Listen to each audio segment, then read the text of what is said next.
ക്രിസ്തുവിൻ്റെ സമാധാനം നിങ്ങളോടുകൂടി ഉണ്ടായിരിക്കട്ടെ. വചനകിരണത്തിലേക്ക് ഏവർക്കും സ്വാഗതം. ബാബിലോണിയൻ പ്രവാസത്തിനു ശേഷം യെരുശലേമിൻ്റെ മണ്ണിലേക്ക് മടങ്ങിയെത്തിയ ഇസ്രായേൽ ജനതയോട് ദൈവം ചോദിക്കുന്ന മർമ്മപ്രധാനമായൊരു ചോദ്യമുണ്ട്.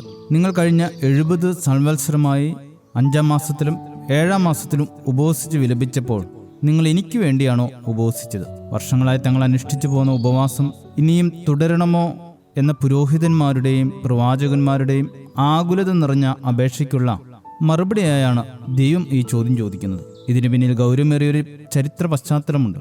ബാബിലോണിയർ യെരുശലേം ദേവാലയം തകർത്തതിൻ്റെയും ഗദല്യാവിനെ വധിച്ചതിൻ്റെയും വേദനാഭരിതമായ ഓർമ്മയ്ക്കായി 70 വർഷക്കാലം യഹൂദന്മാർ ഉപവാസം അനുഷ്ഠിച്ചു പോന്നു. തലമുറകളായി കൈമാറി വന്ന ഈ രീതി ഒരു ഉറച്ച പാരമ്പര്യമായി അവർ കാത്തു സൂക്ഷിച്ചു. എന്നാൽ കാലം കടന്നുപോയപ്പോൾ ദൈവത്തോടുള്ള അഗാധമായ സ്നേഹത്താൽ പ്രേരിതമാകുന്നതിന് പകരം ഈ ഉപവാസം വെറുമൊരു വാർഷിക ചടങ്ങായി പരിണമിച്ചു.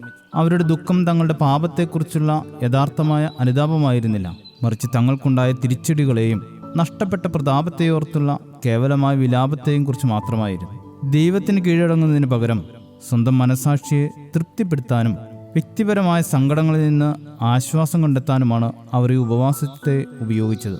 ഭക്തി ഒരു ശീലമായി മാറുമ്പോൾ അത് വെറും യാന്ത്രികമായ ഒരു പ്രക്രിയയായി തീരുന്നുവെന്ന് ഈ ഭാഗം നമ്മെ ഓർമ്മിപ്പിക്കുന്നു. കലണ്ടറിലെ തീയതികൾ നോക്കി നിശ്ചയിക്കപ്പെടുന്ന ഒരു ആചാരമായി വിശ്വാസം മാറുമ്പോൾ അതിനതിൻ്റെ ആത്മീയ ജീവൻ നഷ്ടമാകുന്നു. ഇന്ന് നമ്മുടെ നോമ്പാചരണങ്ങളിലേക്ക് നോക്കിയാലും ഇതേ അവസ്ഥ ദൃശ്യമാണ്. പലപ്പോഴും നമ്മുടെ ഉപവാസങ്ങളും നോമ്പുകളും വെറും ചടങ്ങുകളായി മാറിപ്പോകുന്നു. നിശ്ചിത ദിവസത്തിനുള്ളിൽ നടത്തുന്ന ഒരു കർമ്മം മാത്രമായി നോമ്പ് ചുരുങ്ങുമ്പോൾ ദൈവം നമ്മോടും ഇതേ ചോദ്യം ആവർത്തിക്കുന്നു.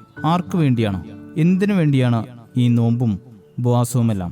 സഭയുടെ കൽപ്പന ആയതുകൊണ്ടാണോ? കുടുംബാംഗങ്ങൾ നോൽക്കുന്നത് കൊണ്ടാണോ?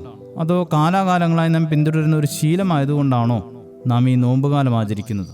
ദൈവത്തോടുള്ള നിർമ്മലമായ സ്നേഹത്താൽ നയിക്കപ്പെടാത്ത ഏതൊരു ഉപവാസവും ദൈവത്തിന് സ്വീകാര്യമാകില്ല. അത് ലോകത്തിനു മുമ്പിൽ നാം നടത്തുന്ന വെറും പ്രകടനം മാത്രമായി അവശേഷിക്കും. അത്തരം പ്രവൃത്തികൾക്ക് ആത്മീയമായ ഫലങ്ങൾ പുറപ്പെടുവിക്കുവാനും സാധിക്കുകയില്ല. അതുകൊണ്ട് ശീലങ്ങളുടെ ഭാഗമായുള്ള ഒരു ചടങ്ങായി നമ്മുടെ നോമ്പിനെ മാറ്റാതെ ഹൃദയപൂർവ്വമായ പശ്ചാത്താപത്തോടും ദൈവത്തോടുള്ള അചഞ്ചലമായ സമർപ്പണത്തോടും കൂടെ ഈ നോമ്പുകാലത്ത് നമുക്ക് ധന്യമാക്കി തീർക്കാം. ശുഭദിനം നേരുന്നു. ദൈവം അനുഗ്രഹിക്കട്ടെ. ആകുലവേളകളിൽ ആശ്വാസം നൽകിയിടും താൻ, ആകുലവേളകളിൽ ആശ്വാസം നൽകിയിടും താൻ എന്നറിഞ്ഞു നീയും യേശുവെ നോക്കിയാൽ എണ്ണമില്ല നന്മ നൽകിയിടും താൻ.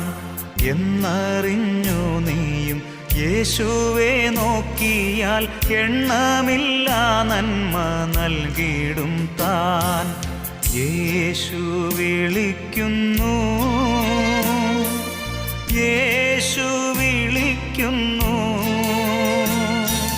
സ്നേഹമോടെ തൻ കരങ്ങൾ നീട്ടി യേശു വിളിക്കുന്നു. സ്നേഹമോടെ തൻ കരങ്ങൾ നീട്ടി യേശു വിളിക്കുന്നു.